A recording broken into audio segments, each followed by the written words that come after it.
Ma'am, stop. They can't Store just called take it my in. food away. We got kids.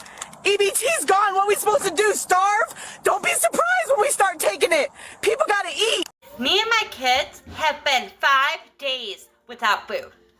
About 2 months ago, I stopped eating dinner almost every night of the week so that my boyfriend and I could have enough food left over to have lunch the next day. This was before we were about to lose our food stamps. Mind you, we both work. But because we have children and because aftercare and before care is too expensive, I've taken a job that's basically minimum wage so that I can be there to pick up my kids. I cannot fathom what we're gonna do without that food stamp money, because if I already couldn't eat dinner with that food stamp money, I don't think that we really realize the depths that this is, the damage that this is going to do, but the women, the mothers, and the families, but the mothers especially, who are going to go without meals so their children don't have to. I know that I will absolutely be one of those mothers.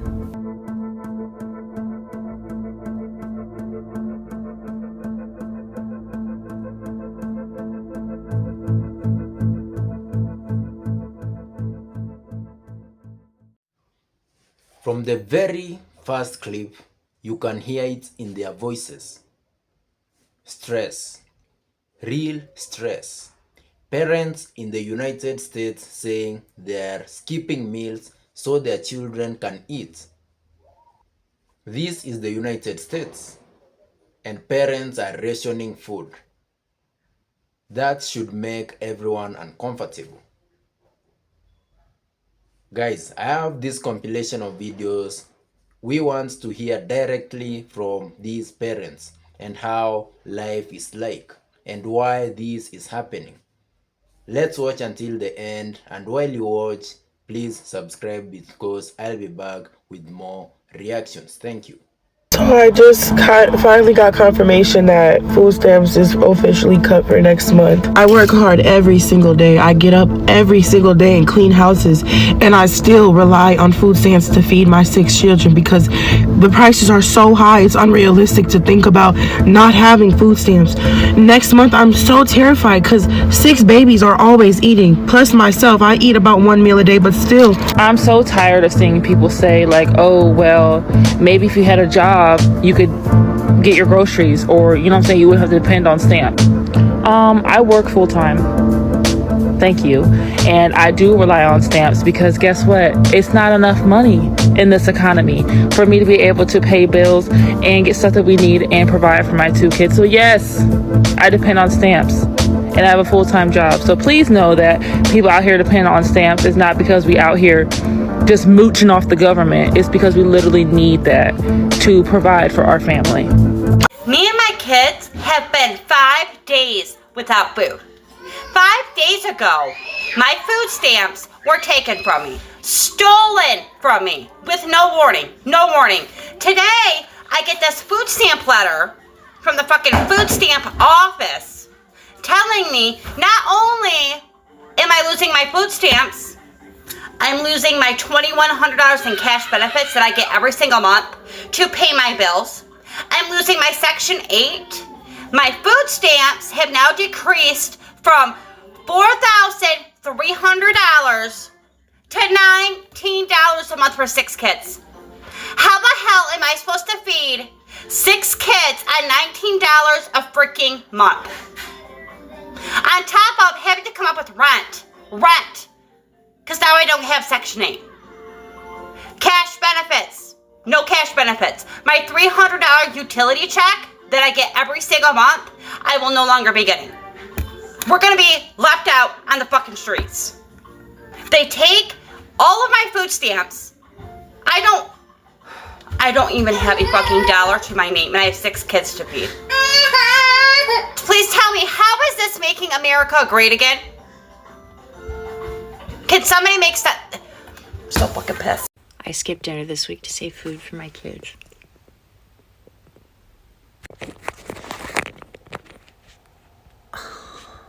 I am so sorry that our country has failed you.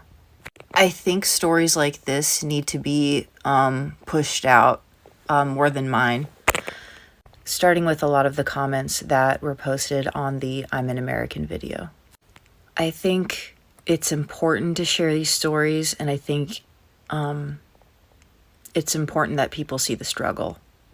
It will show people in other countries what it's actually like to live here, not the propaganda version of America, but the reality.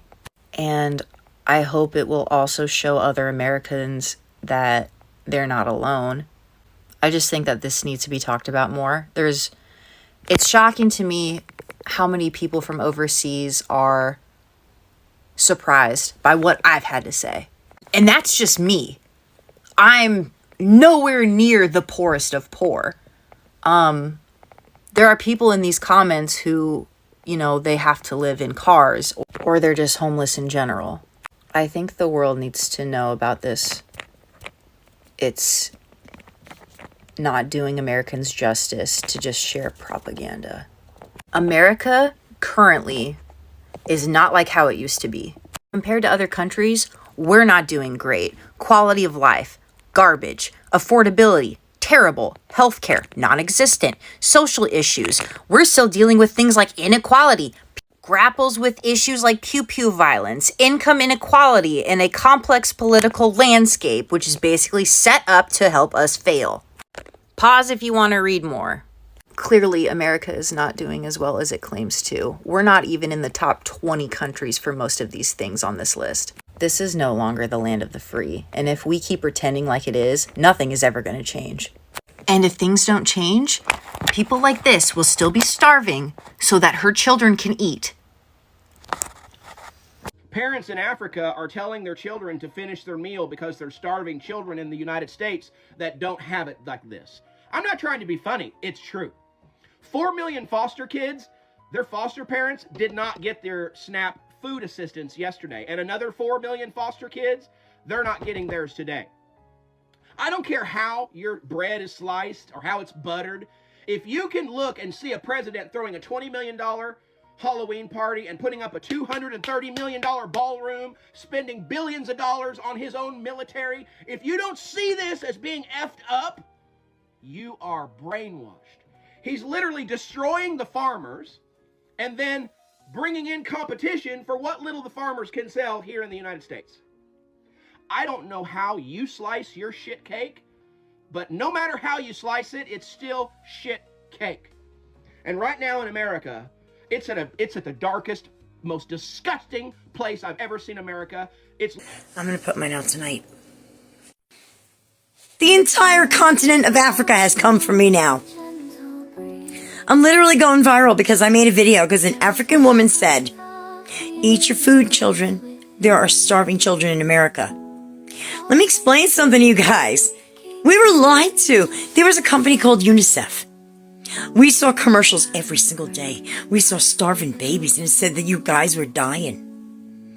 It said for 50 cents a day, you can save a starving African child. Parents shouldn't have to watch their child die.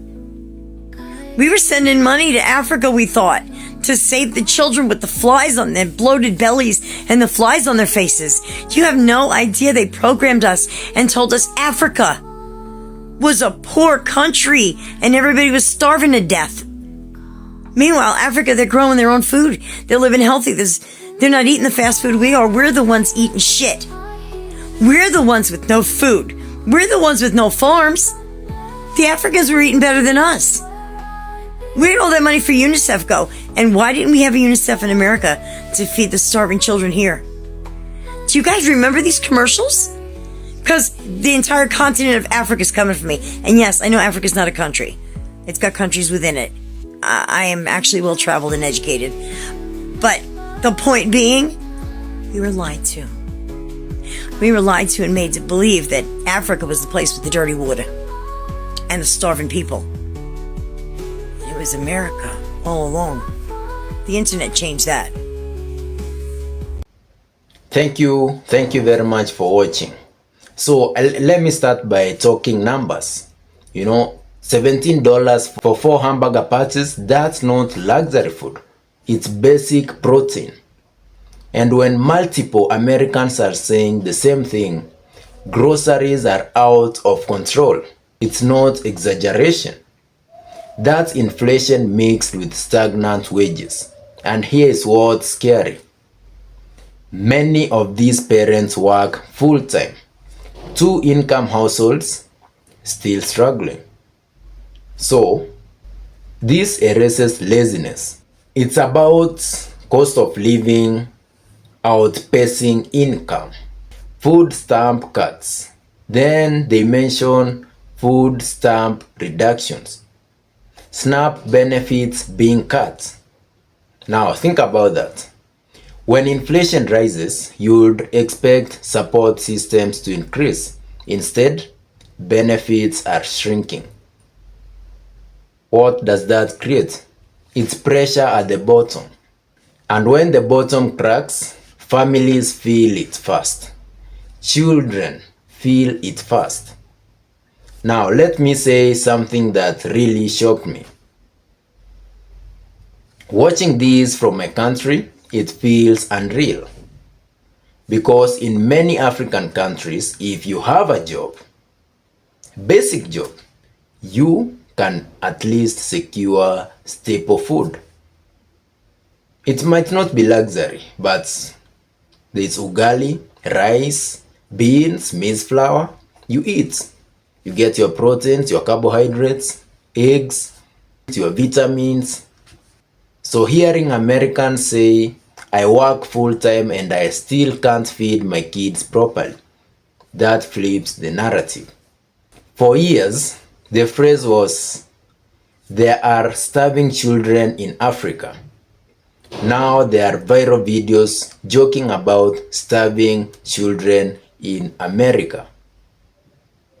It's reversal, not comedy. It's global power shifting. Let's be honest, America still has massive wealth. But wealth concentration is the issue. The top percentage owns a huge share of resources. Meanwhile, healthcare costs are high, housing costs are high, education costs, they are high, groceries are rising. So when people say the system feels broken, they are reacting to pressure. It's not propaganda, pressure. And when corporations report record profits while families skip meals, it creates distrust. When a parent skips a meal, it's not just physical hunger, it's emotional stress, it's pride being swallowed, it's anxiety about tomorrow. And when millions feel that at once, that's a social signal. Real world comparison. In parts of Africa, poverty exists, yes. But food systems are often local. You can grow veggies, buy from open air markets, rely on extended family networks. In highly urbanized America, many depend entirely on large grocery chains. If prices rise there, alternatives are limited. Different system, different vulnerabilities.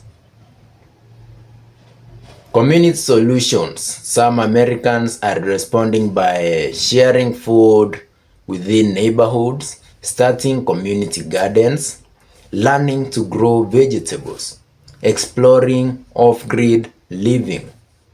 It's very interesting because it mirrors how many African communities have survived for decades. Local support, community resilience, family-based systems. Sometimes when systems strain, people rediscover old methods. The bigger question, is America collapsing? No. But is the average working family under pressure? Clearly.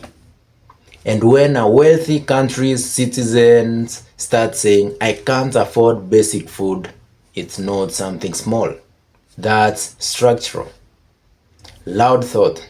Maybe the issue isn't whether a country is rich. Maybe the issue is how that wealth flows. Because if the economy grows but families shrink their meals, something is not aligned. Watching this as Africans, we should not mock, we should observe, because global narratives change fast, and every country can learn from what happens when affordability, wages, and policy disconnect. No nation is immune. Thank you for watching this video to the end. Make sure you subscribe, drop a comment, and tell us what you think about this. Until next time, stay safe.